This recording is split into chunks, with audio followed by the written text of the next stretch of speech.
नमस्कार, मी पाटील आकाश मनोहर। मी मूळचा जळगाव जिल्ह्यातला चाळीसगाव तालुक्यातला आहे, पण सध्या शिक्षणासाठी पुण्यामध्ये आहे। ही व्हिडिओ बनवण्याचं मी प्रयोजन का करतोय हे तुम्हाला व्हिडिओच्या सुरुवातीलाच एका मिनिटामध्ये कळेल। काल महाविद्यालय सुटल्यानंतर महाविद्यालयाच्या रस्त्यावरील एका चहाच्या टपरीवरती चहा पिण्यासाठी थांबलो होतो आणि चहा पित असताना माझ्या पाठीमागे काही मित्रांचा घोळका उभा होता आणि योगायोगाने त्यांचा विषय हा राजकारणावरती चालू होता आणि राजकारणावरती बोलत असताना त्या विद्यार्थ्यांच्या घोळक्यातील एक मुलगा म्हणाला की पवार साहेबांना राजकारणच करता येत नाही। मला हा मुद्दा खटकला। मी त्या विद्यार्थ्याला उत्तर देणार होतो, पण मी उत्तर देण्याचा माझा मोह आवरला आणि मी हा विचार केला की एका मुलाला पवार साहेबांचं काम माहीत नाही असे कित्येक विद्यार्थी असतील, विद्यार्थिनी असतील, लोक असतील, बाया असतील, पुरुष असतील, महिला असतील, शेती करणारी शेतकरी लोक असतील, अशी अनेक समाजातले लोक असतील की ज्यांना पवार साहेबांचं काम हे राजकारणापलीकडे समजू शकलं नाही। आणि या पवार साहेबांनी राजकारणाच्या पलीकडे जाऊन काय काय केलं हे सांगण्यासाठी खास ही व्हिडिओ तयार केलेली आहे। ही व्हिडिओ जास्तीत जास्त लोकांपर्यंत पोहोचली पाहिजे, जेणेकरून पवार साहेबांची कामं पोहोचली पाहिजे। हा व्हिडिओ बनवण्यापाठीमागचा सगळ्यात महत्त्वाचा आणि मोठा उद्देश आहे। मग पवार साहेबांनी शेती करणाऱ्या शेतकऱ्यांसाठी कर्जमाफी केली म्हणून पवार साहेबांचं काम संपतं का? तर अजिबात नाही। पवार साहेबांनी महाराष्ट्रातल्या आणि भारतातील शेतकऱ्याला कर्जमुक्त करण्यासाठी सगळ्यात मोठी कर्जमाफी केली, पण त्याचबरोबरीने 1970 आणि 1990च्या 20 वर्षांच्या कालावधीमध्ये पुणे आणि आजूबाजूच्या परिसरातील शेतकऱ्यांचा संपूर्ण विकास करण्यासाठी या 20 वर्षांच्या कालावधीमध्ये छोट्या मोठ्या संगणकीय फिरत्या शाळा चालू केल्या। त्यांची संख्या होती 7 आणि या 7 छोट्या मोठ्या फिरत्या संगणकीय शाळांमुळे मृदा परीक्षण होऊ शकलं, मातीचा दर्जा ठरवला गेला आणि शेतकऱ्याला कुठलं पीक आपल्या मातीत घ्यायचंय याची उत्तम जाणीव व्हायला लागली आणि शेतकरी स्वतःच्या पायावरती उभा राहायला लागला। वसंतराव नाईक साहेबांनी महाराष्ट्राचं मुख्यमंत्रीपद भूषवत असताना शेतीचा अभ्यास करण्यासाठी 4 कृषी विद्यापीठांची निर्मिती केली, हे सगळ्यांना माहिती आहे। पण वसंतराव नाईक साहेबांचं मार्गदर्शन होतं आणि पवार साहेबांचं नेतृत्व होतं, म्हणूनच की काय पवार साहेबांच्या नेतृत्वाखाली 4 कृषी विद्यापीठांची निर्मिती होऊ शकली आणि वसंतराव नाईक साहेबांच्या त्या कृषी विद्यापीठांच्या स्वप्नामध्ये पवार साहेबांनी आधुनिक नवीन पद्धतीचा संशोधन करण्यासाठी, नवीन प्रजातींचा शोध लावण्यासाठी सरकारकडून या संशोधन करणाऱ्या विद्यापीठांसाठी अनुदान देण्याची पद्धत लागू झाली, जी अनुदान देण्याची पद्धत अविरत चालू होती। पवार साहेबांचं शेतीसाठी काम काय? तर पवार साहेबांनी कापूस एकाधिकार योजना जी वसंतराव नाईक साहेबांना सांगून अंमलात आणण्याचा प्रयत्न केला, पण काही कालावधीनंतर ती बंद पडली आणि याचं जाहीर नाशिकच्या सभेमध्ये वसंतराव नाईक सांगतात की कापूस एकाधिकार योजना ही पवार साहेबांच्या कल्पनेतली आहे। कापूस एकाधिकार योजनेचा फायदा असा झाला असता शेतकऱ्यांना हमीभाव मिळाला असता, पण काही कालावधीनंतर ती बंद पडली। पवार साहेबांनी फळबागांसाठी काम केलं, पवार साहेबांनी भाजीपाल्यासाठी काम केलं, पवार साहेबांनी शेतकऱ्याला संपूर्णपणे स्वतःच्या पायावरती उभं करण्यासाठी काम केलेलं तुम्हाला आम्हाला पाहायला मिळतं। पवार साहेब कृषी मंत्री होते त्यावेळेस आधुनिक अवजारं आपल्या भारतामध्ये आली, आधुनिक पद्धतीने शेती करण्याची पद्धत आली, हे पवार साहेबांमुळे शक्य झालं। मग पवार साहेबांचं शेती आणि शेतकऱ्यांसाठी सगळ्यात महत्त्वाचं योगदान काय असेल? तर मला जर विचारलं तर मी एका वाक्यात असं सांगेल की जो तंत्रज्ञान नावाचा शब्द पुस्तकामध्ये बंदिस्त होता, तो तंत्रज्ञान नावाचा शब्द पवार साहेबांनी शेतकऱ्याच्या बांधापर्यंत नेऊन ठेवला। हे पवार साहेबांचं शेती करणाऱ्या शेतकऱ्यांसाठी सगळ्यात महत्त्वाचं आणि मोठं योगदान आहे। 2011 साली क्रिकेटचा वर्ल्ड कप महेंद्रसिंग धोनीच्या हातामध्ये विसावल्यानंतर पवार साहेबांचं क्रिकेट खेळासाठी आणि खेळासाठीचं योगदान संपतं का?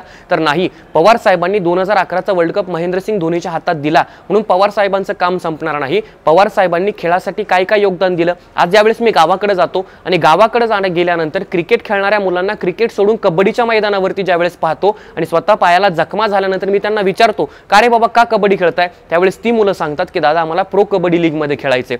सांगायला अभिमान वाटतो की पवार साहेब हे BCCIचे अध्यक्ष म्हणून नक्कीच होते, पण पवार साहेबांनी फुटबॉल लीग चालू केली, IPL सारखी क्रिकेट स्पर्धा चालू केली, कबड्डी लीग चालू केली, बॅडमिंटन लीग चालू केली आणि सगळ्या ग्रामीण भागातील तरुणांना आपल्या कलागुणांचा वाव करण्यासाठी, विकास करण्यासाठी, खेळावरती काम करण्यासाठी आणि पैसे मिळवण्यासाठी या लीग चालू केली आणि ग्रामीण भागातली मुलं स्वतःच्या खेळाचा विकास करू शकली। कुस्ती लीग जी नुकतीच चालू झाली ही सुद्धा पवार साहेबांच्या प्रयत्नांमुळे झाली। पवार साहेबांनी खेळासाठी सगळ्यात महत्त्वाचं मोठं योगदान काय दिलं? तर आनंदानं सांगावंसं वाटतं जगाच्या व्यासपीठावरचं एकमेव जिवंत उदाहरण आहे ते म्हणजे पवार साहेब, की ज्या माणसाचा वाढदिवस, ज्या जिवंत माणसाचा वाढदिवस हा आंतरराष्ट्रीय खो खो दिन म्हणून संपूर्ण जगामध्ये साजरा केला जातो आणि पवार साहेब हे जगातले एकमेव असे उदाहरण आहे ज्यांनी रांगडाबाज असलेला, रांगडा खेळ असलेला, जो खेळ मातीत खेळवला जायचा तो खेळ जगात पहिल्यांदा मॅटवरती खेळवला, म्हणजे खो खो नावाचा खेळ। खेळाडूंना राजाश्रय दिला पाहिजे, त्यांचा विकास झाला पाहिजे, त्यांना पैसे पुरवले पाहिजे, त्यावेळेस त्यांच्या खेळाचा विकास होईल हे पवार साहेबांना माहिती होतं। म्हणूनच की काय पवार साहेबांनी 3 कुस्तीपटूंना दत्तक घेतलं आणि कुस्तीपटूंना दत्तक घेतल्यानंतर त्या कुस्तीपटूंचा जोमाने अभ्यास झाला, जोमाने सराव झाला आणि त्या तीनही कुस्तीपटूंना आशियाई कुस्ती लीग मध्ये सुवर्ण पदक त्यांच्या वजनी गटात मिळालं। हे पवार साहेबांचं खेळासाठीचं सगळ्यात महत्त्वाचं आणि मोठं योगदान आहे। पवार साहेबांनी संपूर्ण खेळांसाठी यशस्वी मोहिमा राबवल्या, म्हणूनच की काय आज भारतातील खेळाला सोन्याचे दिवस आल्यापासून राहणार नाही।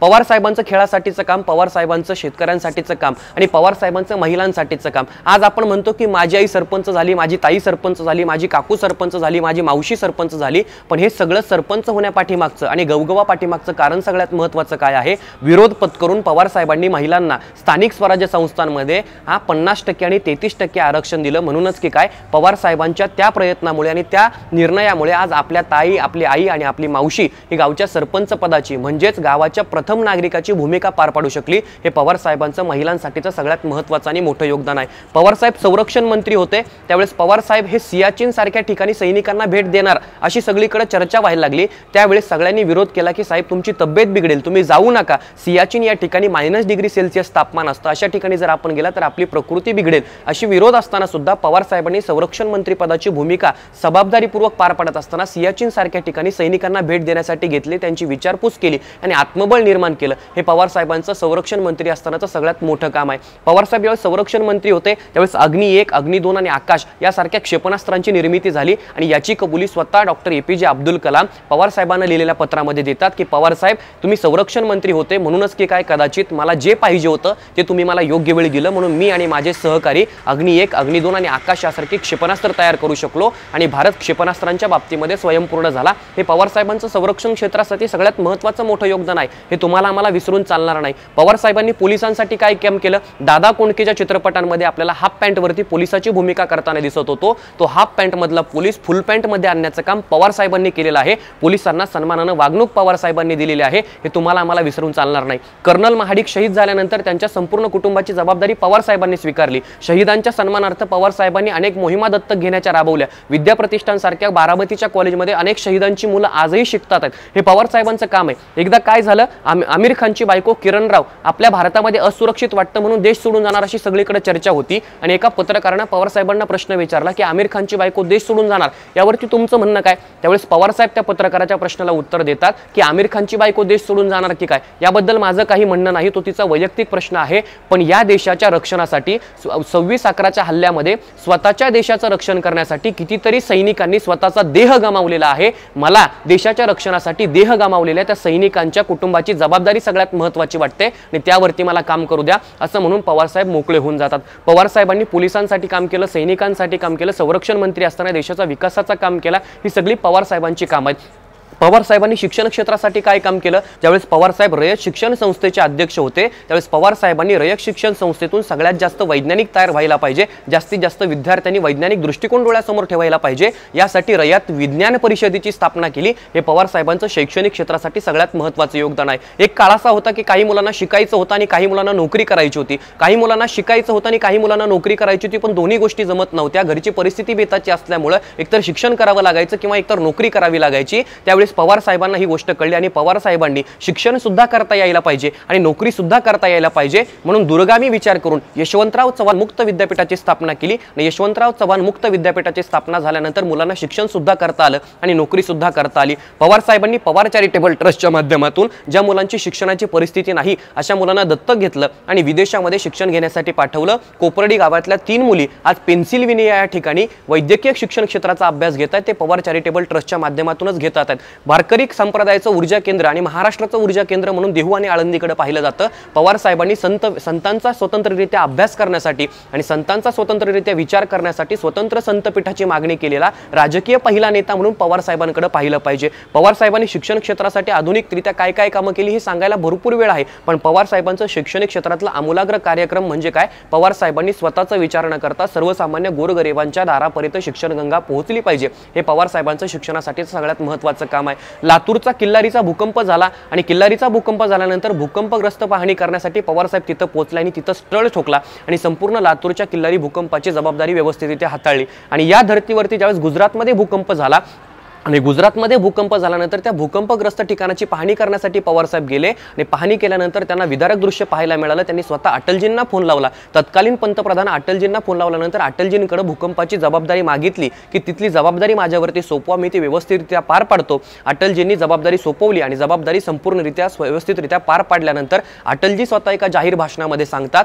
की संसदेमध्ये अनेक संसदपटू होते, पण माझ्या अडचणींच्या वेळी मदत करणारे फक्त शरद पवार साहेब होते। विरोधकांच्या तोंडून कौतुक करणारा एकमेव राजकीय नेता म्हणून शरद पवार साहेबांचा कौतुक हे विरोधकांनी सुद्धा वेळोवेळी केलेलं आपल्याला पाहायला मिळतं। आज पुणे पिंपरी चिंचवड सारख्या ठिकाणी जी मुलं मराठवाडा विदर्भ आणि खानदेशातून येतात आणि इथं उद्योगधंद्याच्या निमित्ताने येतात आणि पिंपरी चिंचवड सारख्या IT पार्कमध्ये जातात आणि 25-30 हजाराची नोकरी करतात आणि वरतून म्हणतात की पवार साहेबांना राजकारणच जमलं नाही। मला सांगायला अभिमान वाटेल की पवार साहेब जर कदाचित नसते तर पवार साहेबांच्या दूरदृष्टिकोनातून जगाच्या बाजारपेठेतल्या सगळ्यात मोठ्या आणि महत्त्वाच्या IT पार्क कंपन्या, जगातल्या इन्फॉर्मेशन टेक्नॉलॉजीच्या कंपन्या पिंपरी चिंचवडमध्ये कधी स्थापित झाल्या नसत्या आणि ग्रामीण भागातील पोरांना 20-25 हजार रुपयाची नोकरी कधीच मिळाली नसती। हा पवार साहेबांचा दुर्गामी विचार आपल्याला लक्षात घेतला पाहिजे। पवार साहेबांनी तमाशा करणाऱ्या लोकांसाठी काय काम केलं? लावणी ही महाराष्ट्राची परंपरा आहे, लावणी ही महाराष्ट्राची संस्कृती आहे, तिचा विकास झाला पाहिजे, तिचं जतन झालं पाहिजे। पण ज्यावेळेस लावणी कलाकार वयोवृद्ध होतात त्यावेळेस त्यांच्याकडे कोणी लक्ष देत नाही। असा ज्यावेळेस प्रश्न समोर आला त्यावेळेस पवार साहेबांनी शासनाकडून त्यांना निवृत्ती वेतन देण्याचा प्रयत्न केला आणि निवृत्ती वेतन यशस्वीरित्या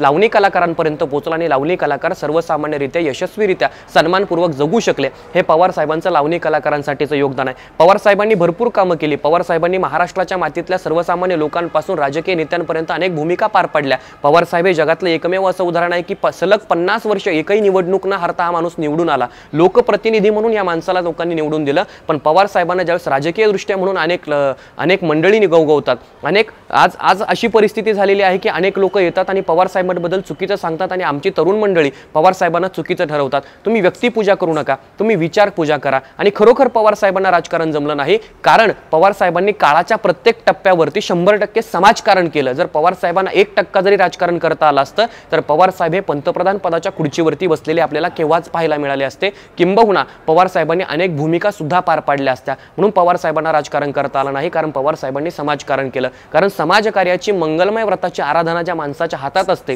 तो माणूस कधीच राजकारण करू शकत नाही। पवार साहेबांनी वेगवेगळे कामं केलेली आहेत ती तुमच्यापर्यंत पोहोचली पाहिजेत, हा या व्हिडिओ बनवण्याचा सगळ्यात महत्त्वाचा आणि मोठा उद्देश होता। काही जणांना व्हिडिओ आवडेल किंवा काही जणांना व्हिडिओ नाही आवडणार, पण व्हिडिओ आवडणं आणि न आवडणं हा भाग वेगळा आहे। पण पवार साहेबांचा विचार आणि पवार साहेबांची कामं तुमच्यापर्यंत पोहोचणं हा व्हिडिओ बनवण्याचा मुख्य उद्देश होता। तुम्ही माझ्या पद्धतीने केलेला आहे।